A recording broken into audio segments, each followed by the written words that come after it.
야곱은 사실은 성경 역사에서 아주 중요한 인물입니다. 우리가 요셉이나 다윗에게 비중을 너무 많이 두는 바람에 야곱을 놓치기 쉬운데, 성경에서 예수님 이름 다음으로 가장 중요한 이름이 이스라엘입니다. 그리고 이스라엘이라는 이름의 당사자가 야곱이죠. 그러니까 이스라엘, 이 야곱이라는 그 인물이 성경의 구원의 이 구속사에서 너무나 중요한 인물이 되는 겁니다. 야곱이 삼촌 라반의 집에서 많은 풀을 얻었습니다. 그 풀을 가지고 자기 아내도 둘을 얻고 자녀들도 얻었습니다. 그래서 그 많은 소유를 가지고 고향으로 돌아올 때, 고향으로 돌아오는 도중에 한 가지 소식을 듣게 되는데, 형 에서가 400명을 데리고 자기를 향해서 오고 있다라는 얘기를 듣게 됩니다. 그 이야기를 들은 야곱이 창세기 32장 7절에 보니까 심히 두려워하고 답답해했다. 엄청난 두려움이 밀려왔습니다. 11절에 보니까 그 이유를 이렇게 얘기했습니다.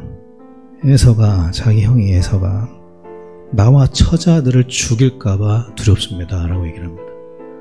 그래서 이제 야곱이 기도를 하게 됩니다. 근데 이 기도의 내용이 굉장히 중요합니다. 이렇게 기도합니다.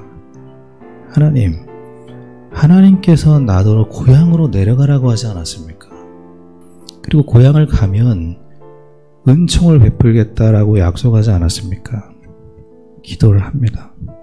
하나님이 자기에게 하셨던 말씀을 내놓은 거예요.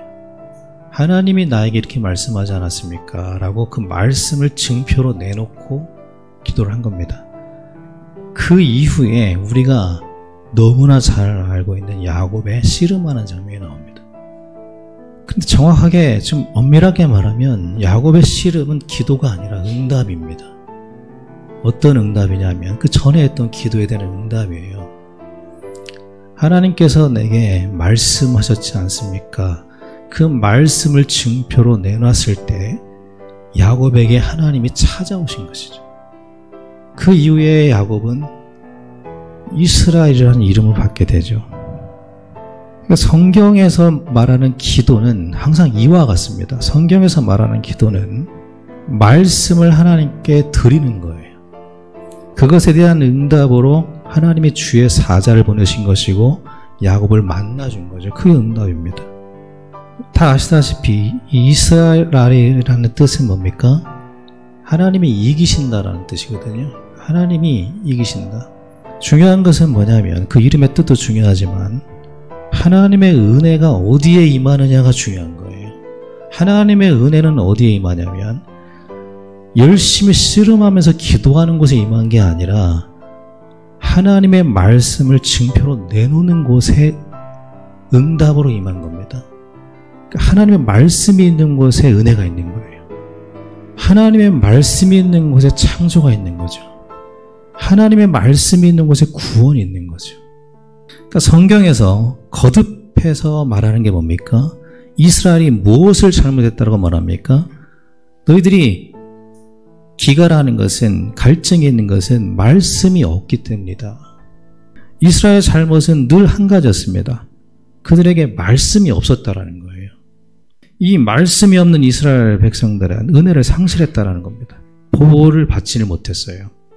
그리고 하나님께서 8절에 보면 그들을 옮기시죠. 예루살렘을 무너뜨리고 바벨론으로 옮기시죠.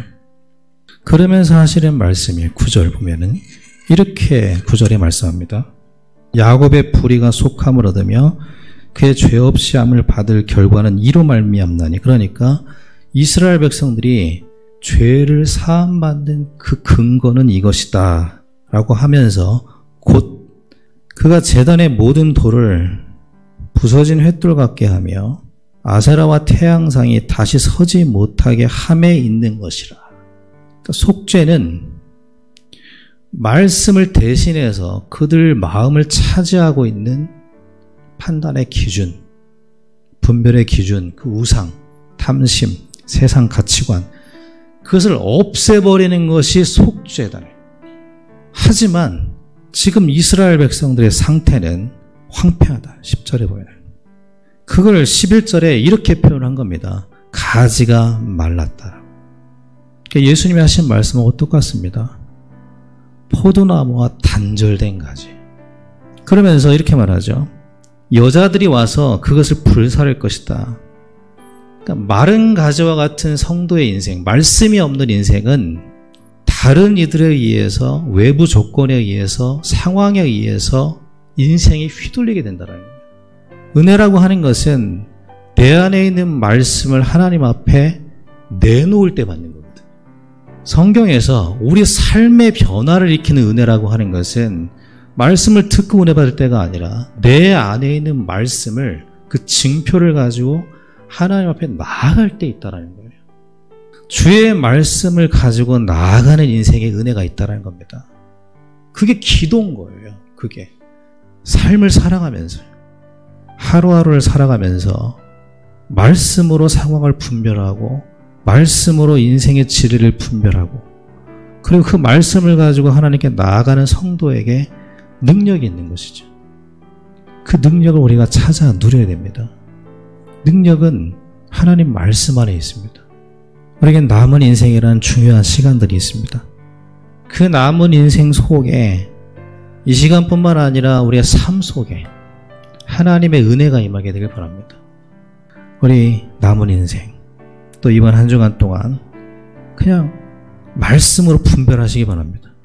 거기에서 진리가 무엇인지 분별해내는 그 참 능력인 거죠. 그 인생이 되길 바랍니다. 그때 하나님의 은혜가 우리 생활 속에, 우리 삶 속에 충만하게 임하게 될 줄 믿습니다.